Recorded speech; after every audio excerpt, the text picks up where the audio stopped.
and thank you for joining us today for an update on the wildfire situation in the NWT.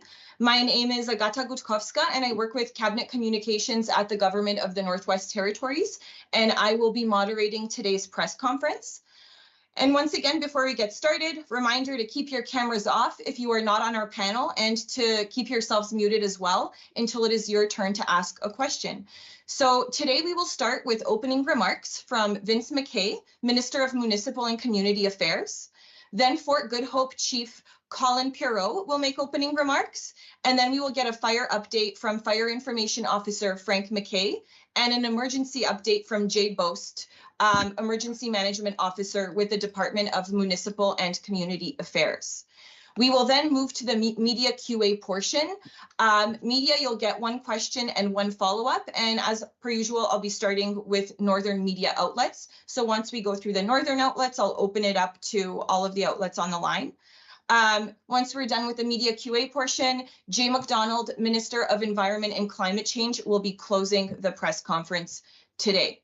So before we get to Minister McKay's opening remarks, I just want to name everybody we have on the panel today. So that way, media, you have pronunciation of our panelists. And I will also throw their names into the chat here. So you have their names and titles. Let me just open up this chat.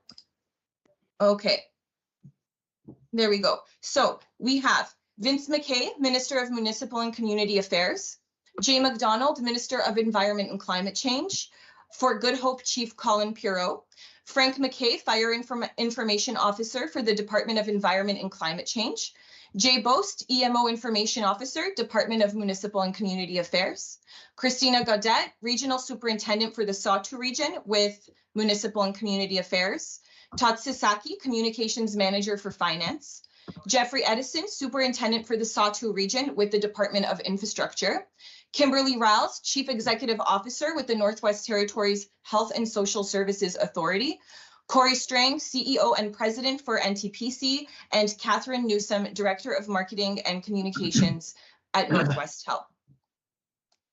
Okay. And once again, please mute yourselves, guys, if you're not on the panel here. Okay, so with that, I will turn it over to Minister McKay for opening remarks. Thank you. Good afternoon, everyone. Thank you for joining us today. My thoughts are with the people of Fort Good Hope today following the evacuation order issued over the weekend due to the nearby wildfire. I want to express my gratitude to the residents for adhering to the evacuation order and following the instructions provided by the community governments and emergency officials. I also want to acknowledge the communities of Norman Wells and Delaney for graciously taking in their neighbors from Fort Good Hope, as well as others who have opened their doors to loved ones and are on standby to support the evacuees. The level of community support and care demonstrated since Saturday has truly been heartwarming. Currently, the Sawtooth Regional Emergency Measures Organization is fully activated, and the Territorial Emergency Management Organization is partly activated to respond to this situation. The fact that this local authorities have retained command of such an incident speaks volume to the leadership and the dedication to protecting their communities. I want to extend my heartfelt thanks to responders to this event and other emergencies across the NWT, including the wildland and structural firefighters, the emergency responders, the community officials, and the residents working tirelessly to ensure our safety. While there has been no reports of structural loss in Fort Good Hope so far, this situation underscores the importance of always being prepared for emergencies. Practical steps we can all take to protect ourselves, including developing workplace and household emergency plans, preparing emergency kits, and the most important, grab and go bags for your and staying informed with public updates. The situation in Fort Good Hope is a painful reminder of how disruptive natural disasters like wildfires can be for community and residents. My heart goes out to everyone affected during this challenging time. I hope you find some comfort knowing that the responding authorities many of whom are friends and neighbors, are doing everything in their power to protect the community of Fort Good Hope. I would like to also thank, I'd also like to extend a special thanks to Chief Colin Pirro for his incredible leadership during this unwavering dedication during this crisis. His efforts have been instrumental in guidance and supporting the community through these challenging times. Thank you, and everyone be safe. Thank you very much, Minister. Now I invite Fort Good Hope Chief Colin Pirro to make remarks.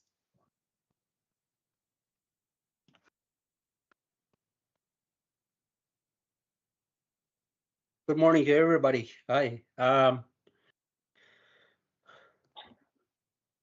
We'd like to, before I get started, I know that we have a lot of community members, leaders, organizations that are playing a bigger role in what's going on in the community here, especially communities such as Norman Wells, Delaney. I know community of Toledo reached out. Many leaders across the territory that reached out and offered their assistance. But most of all, I think I would like to give a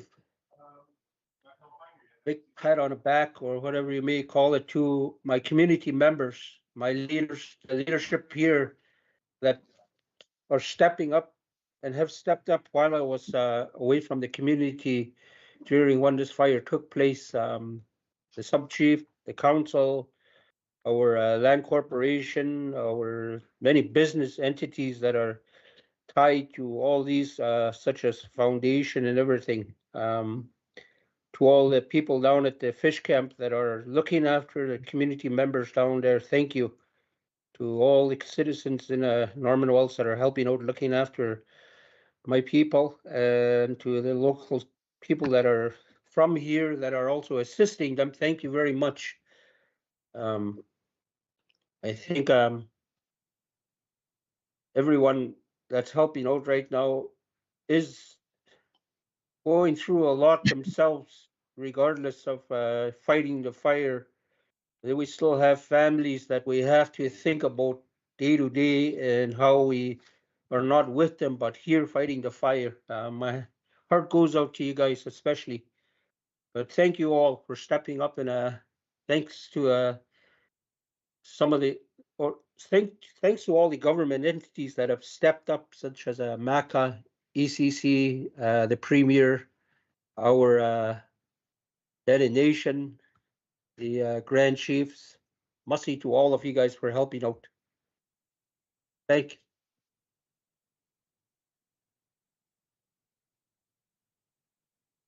Thank you, Chief Colin Pirro. Now I invite Frank McKay to provide a fire update. Hi, thanks for the introduction, and like to acknowledge anyway the Chief Pirro, the ministers. Thanks for having me. I'm honored to serve in this role in Fort Good Hope. I recall the last time I was in there in Good Hope was when we had another big fire there. I think it was 2017, and we were had our IMT located in the community. So it's always good to come to the Satu territory, and especially the land of the Casio Gotina. So I'm really honored to trying to help you guys here. And as far as the wildfire update, it was the first fire of within the Satu region, and initially it was 2 hectares. It's expanded. Our last information is that has it increased to 1,368 hectares, and there's an evacuation and order issued by the community Good Hope. Right now we have 3 fire crews, 2 fire techs, and 4 more crews en route to help out with the incident. We have 4 choppers. We have 8 skimmers supported by bird dogs and tankers as needed. And we have a fully functioning incident management team. And while I'm speaking, we're still mobilizing structural protection equipment, and we're marshaling it to the community. And the fire has reached the edge of the community. No structures have been confirmed as lost as of this update. And the weather is in our favor a little bit. It's going to push the fire away from the community. So that's good news. But we're going to have a little bit of dry, hot weather coming. So it probably will increase the fire behavior somewhat. And right now, the incident status is the fire may continue to grow, but away from the community.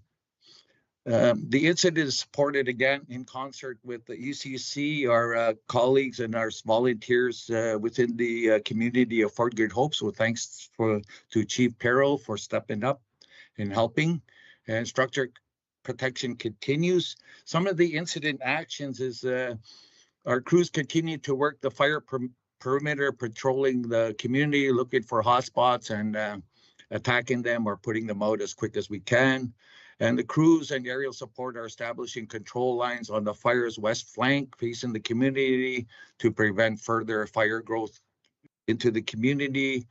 And we have air tankers and helicopters making retardant and water bucket drops as needed and to prevent further growth and assist our on-the-ground personnel.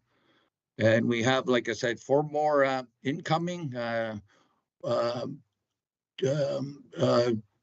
crew from the Bodell, a crew from Fort Simpson, a crew from Lutsoke, and a crew from Deda. And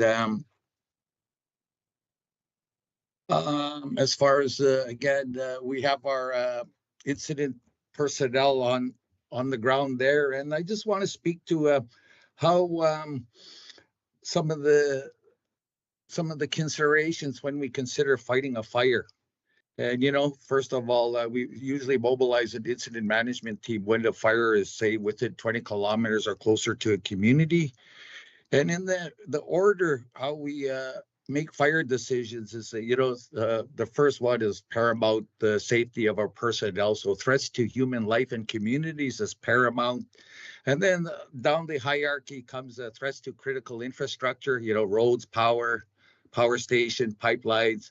And then it goes further down the list, threats to property owner and land user assets, cabins, camps, threats to ecological values, wildlife habitat and the muskox type of thing, and threats to social values, you know, you're protecting.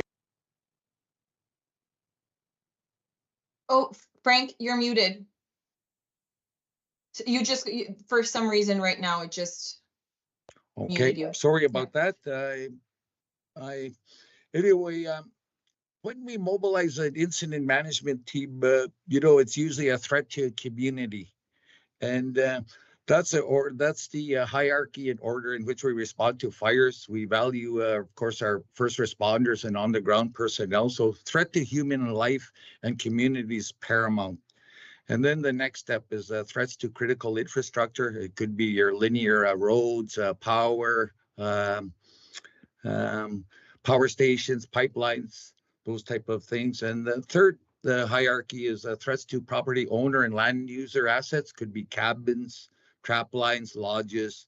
And then further down the list is threats to ecological values like wildlife habitat. And down the list, Market, is we have protected areas, burial grounds. So, you know, the paramount is, you know, protection in human life. And down the list is, you know, wildlife and those type of things, social values that, you know, within the hierarchy. And as far as health and safety, you know, we have a high duty of care to our first responders and our on-the-ground firefighters. So we do a lot of safety measures during prior to the fire season, things such as training, hazard assessments, briefings, debriefings, hazard and incident reporting, equipment maintenance, mental wellness, first aid, fatigue management, harassment and workplace violence, and those type of protocols we have in place for health and safety. And my last comment is resources dedicated to the fire. Like I said, we have 3 crews, we have 4 incoming, and supported by aerial support, including helicopters, 4 helicopters. We had 8 water skimmers and the tankers as needed. And what happened yesterday, there was a new fire created, what we dubbed VQ002. And there we had to redeploy some of our resources assigned to the Fort Good Hope fire. And so we set the skimmers, the tankers, and the water buckets, and it was visible to the community of Norman Wells. So some of the local residents got a chance to see how our aerial support responds to a fire. It was, I was pleased to see that, and it just within an Indigenous community, that's how they view, fire and so on and so forth. It's more like a map where they view it through a TK lens rather than the written word. So that's my approach when I engage with Indigenous communities. I like to bring maps and explain the fire that way. So through what I call a TK lens. So in closing, the fire's grown substantially. And what we're going to do is we're going to do a fire perimeter map. And again, though, our operations takes precedence and priority. So we haven't had time to map out the fire, but pending, some downtime in operations, we also want to do what we call a flyover consultation with the political leadership. So that's in the works. So I look forward to going to the community of Fort Good Hope and engaging with the political leadership. So thanks for that. Thanks very much, Frank. All right, and now Jay Boast is going to provide an emergency response update. Hi, Jay. Hello, thank you. And thank you for everyone who is spending their time with us today, for giving us your time. But I'd like to begin by acknowledging the incredible response that was coordinated by the Local Emergency Management Organization, or EMO, for Fort Good Hope and the Satu Regional EMO through these very difficult circumstances. Local EMOs know their communities and residents best, and Fort Good Hope is exemplifying the success of executing their emergency plan. There have been exceptional communication and collaboration between the GNWT and the community and the response efforts to support the community. With both an incident command in Fort Good Hope, as well as a deputy incident command in Norman Wells, the local EMO is well positioned to provide supports to both essential services still within Fort Good Hope, as well as supports to the evacuees in the region. The Satu Regional EMO has stood up an incident management team who are supporting the local EMO whenever they have identified their capacity is exceeded. Some supports include the coordination of flights, support with registration in Norman Wells, and assistance with essential supplies. The territorial EMO has stood up a small team that is positioned to support the regional EMO if resources are required from outside the region. On Saturday, the territorial EMO coordinated the evacuation flights at the request of the local EMO, but this coordination has turned back to the regional EMO, given they now have the capacity to do so. Residents who have evacuated are asked to remain where they are until the evacuation order is lifted. Evacuated residents are eligible for financial assistance through the Emergency Evacuation Relief Program. This is provided as a one-time financial payment to help mitigate the immediate costs that are associated with evacuations. Residents age 18 and over are eligible for $800, while dependents under the age of 18 are eligible for $400. For more information on how to apply, you will find links and information at the Public Safety webpage. As a reminder for residents, many home insurance policies will cover costs associated with evacuations, usually up to 72 hours.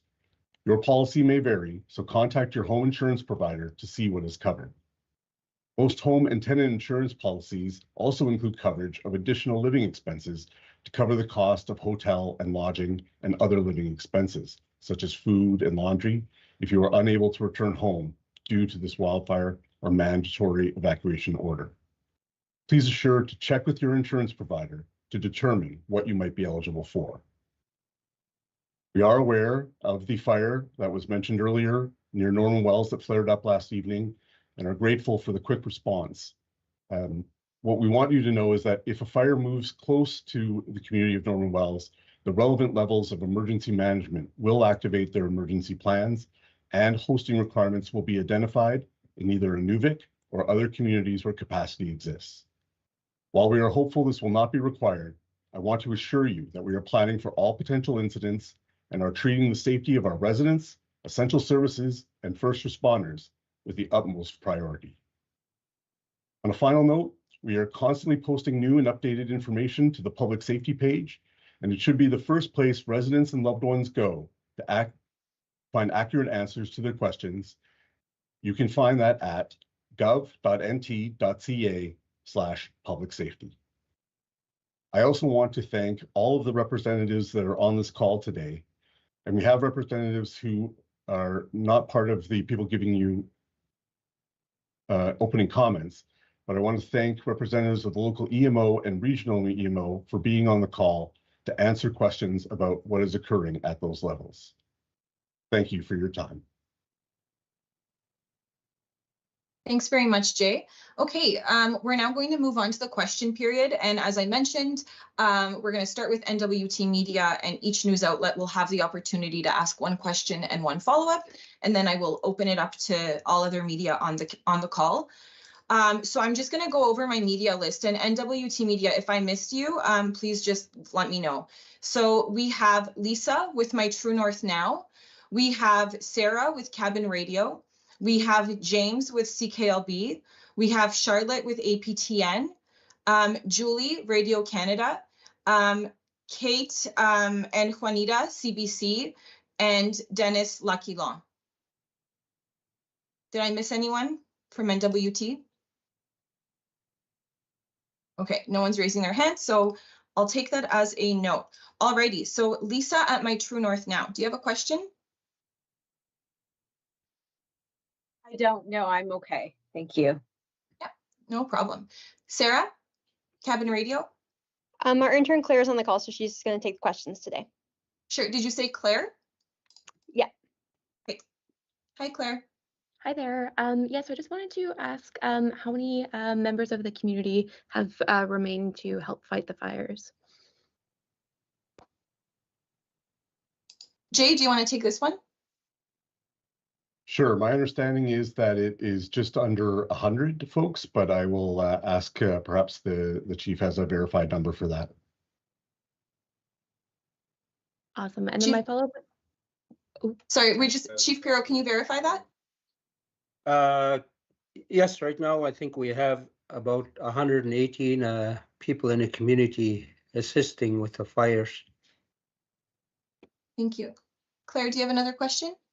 Oh yeah, my follow-up to that would just be how are the community members working with NWT crews to help fight these fires and to protect structures in the community? Sure. Chief Pirro? Right now in the mornings, we're having our tailgate meetings. I know in the evenings before we shut down or the NWT crew shut down, we touch bases, go over everything and let them know what we're going to be doing during the night. I guess you call it a tailgate meeting at night that we have to share and what they've come across during the day of fighting the fires. Thank you, Chief. All right, James at CKLB, do you have a question? Hi, yes, I do. For the chief, given the fire is going to be right around the community, what do you think life will be like when people return there? What are they going to see and what might they be missing? Go ahead, Chief. Honestly, I think the community be satisfied because everybody's going to be able to go home at the end of the day. We haven't lost any houses, any buildings, or any structures. Knock on wood, pretty early to say, but I think everybody's going to be just happy to go home to their own personal houses. And that years to come, we will still have lots of burning wood for our people. James, do you have another question or a follow-up? Yeah, I do. I spoke with the RCMP, and charges are possible in this type of scenario when it's a human-caused fire, when it's a campfire that has not been extinguished correctly. but they sort of need a trigger. They need to sort of be called in. Is there any thought about getting the RCMP involved to track down who's responsible for this fire? Chief Pirro?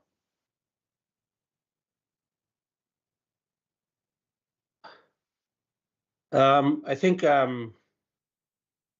know we've tried to get the RCMP back since the evacuation, and we're having a hard time getting it back. But upon when they get back into the community after everything is done, I think we will work closely with them in this matter. But that's too early to speak to right now. Thank you. Alrighty, Charlotte at APTN. Do you have a question, Charlotte?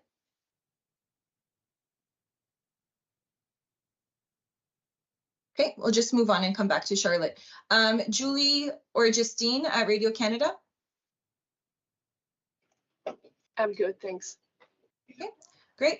Kate with CBC or Juanita?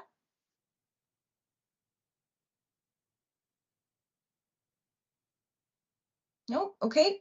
Lucky Lon? My question is for the chief. Is there still persons at the fish camp? Chief?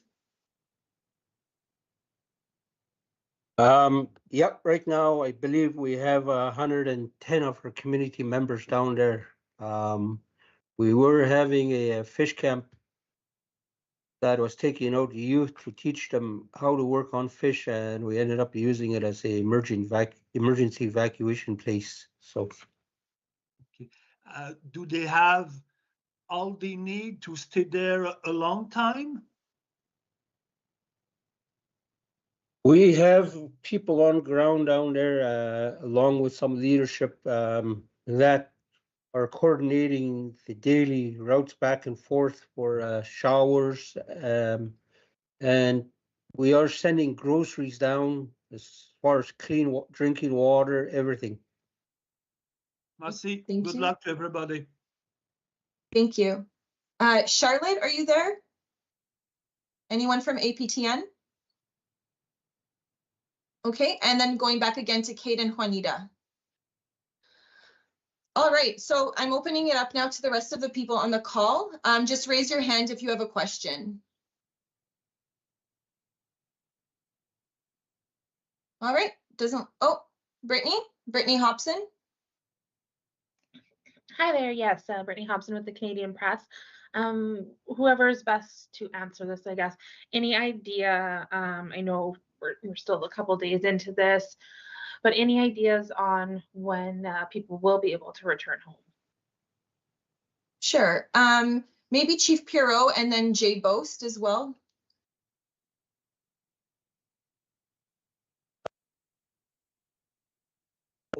I think that's kind of early to say right now because we haven't contained the perimeter of the fire yet, and everything is still kind of up in the air as to whether the wind will change direction, blow right back into the community, and this could put the community back at threat right now. So I am not going to answer anything as to when they will return. Thanks. And Frank, you wanted to jump in here? Yeah, right now the fire's out of control. So our approach is, our next phase would be trying to hold the fire.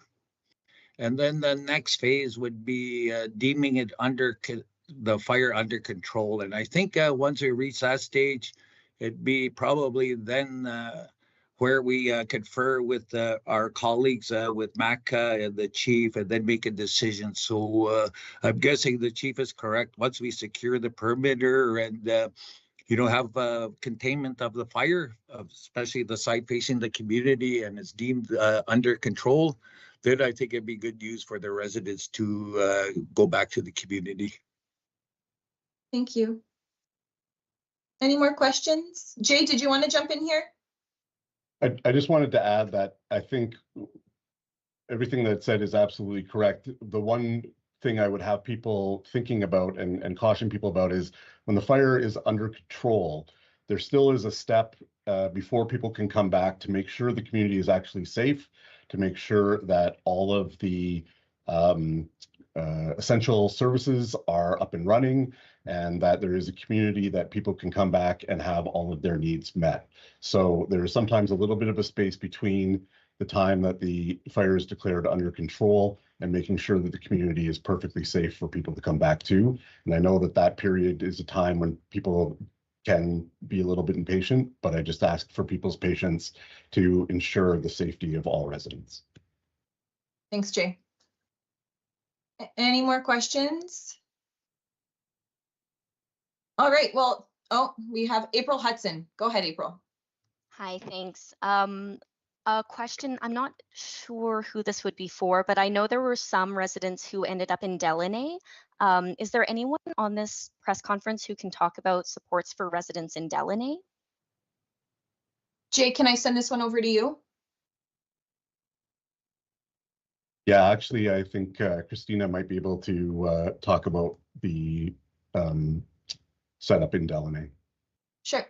Christina Gaudet. So Christina is the regional superintendent for the Sawtoo region. Hi, yeah, we have a total of 12 evacuees that's been evacuated over to Delaney. DGG, Delaney Good Government has stepped up in accommodating to them. So they're all fed and hosted and making sure that they have a safe place to stay. Perfect. Thanks very much. Sarah, you have your hand up here. Yeah, could you just provide a breakdown of how many residents are where? So we've got like about 118 in the community, 100 at Fish Camp, 12 in Delaney. How many in Norman Wells? And am I missing anything? Yeah, Christina or Jay, can you break that down for us? You had all the numbers right. My understanding is that in Norman Wells, there's 221. Christina, is that accurate?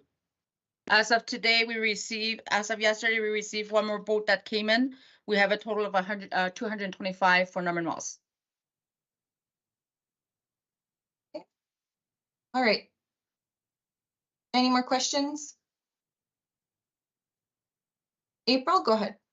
Hi, just one more from me. I know in previous wildfire situations, we have had some telecommunication infrastructure issues. Is there any concern about that for Fort Good Hope and what's being done to protect infrastructure there? Particularly telecoms, sorry. Yeah, sure. I'll ask Catherine Newsom, Director of Marketing and Comms at Northwest Tel, to speak to that. Hey, excuse me, thanks for the question. Currently, services are working normally in this region. We're working closely with our partners to keep an eye on the network and the critical infrastructure in the area, and we'll keep an eye on it and ensure that if anything were to happen, we'll notify our customers. Thanks very much. Okay, any more questions? All right, well, thanks media for joining us. Before we get off the line, I'd like to invite Minister MacDonald to make closing remarks today. Minister?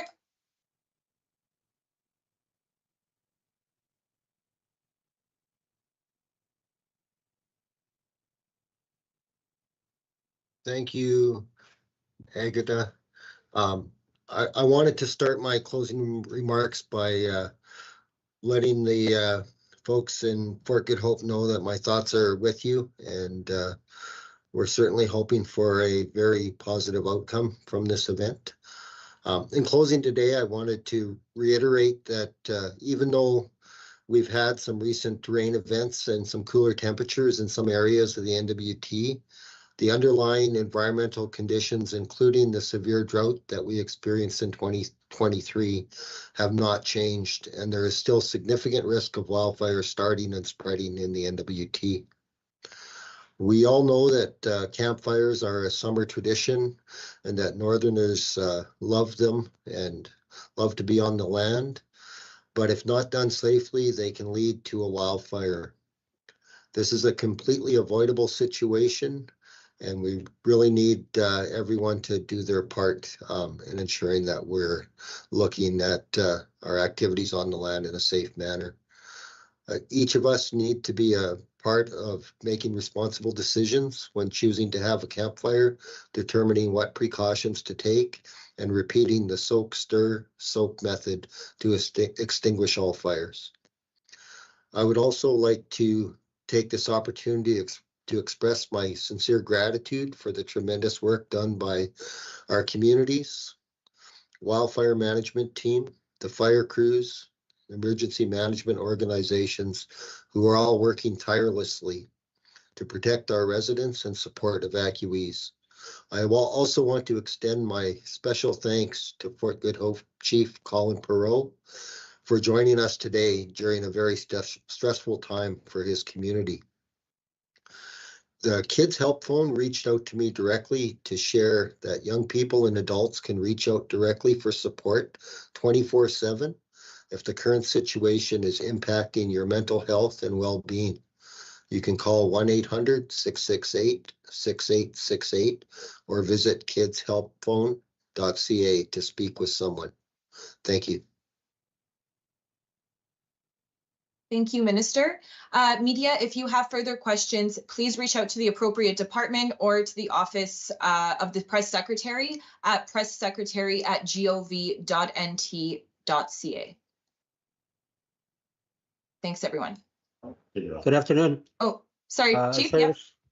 Yeah, I just wanted to add to what the Minister Jane McDonald was saying, maybe with a little closing remarks from my community and myself.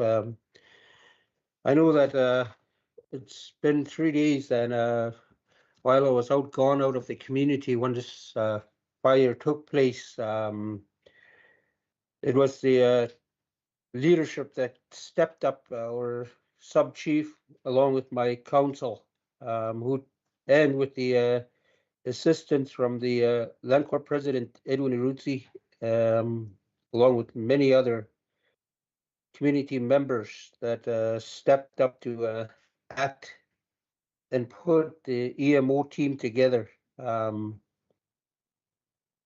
done that, the government, both from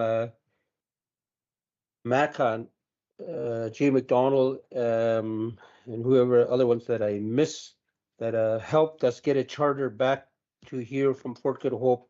Alongside with that, we brought in Harvey Piro to help us assist us with this fire, with all his fire knowledge and experience.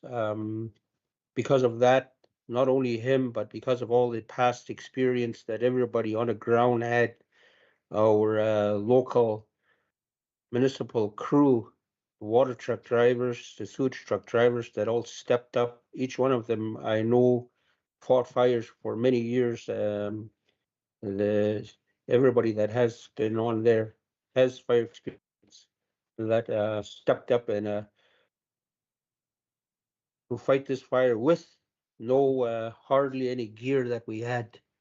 With that many hours put in that day, we managed to secure secure all the structures in the community. We haven't lost a house yet. I mentioned that earlier. And with that, because of these challenges with the current wildfire that we're facing, now the leaderships are feeling that it will be, hopefully, that it will be not a repeat of the past emergency incidents such as COVID, where the community was promised support from the government and was left holding the bag and the bill. I'm hoping that we get the support of where this bill will be taken care of at the end of the fire.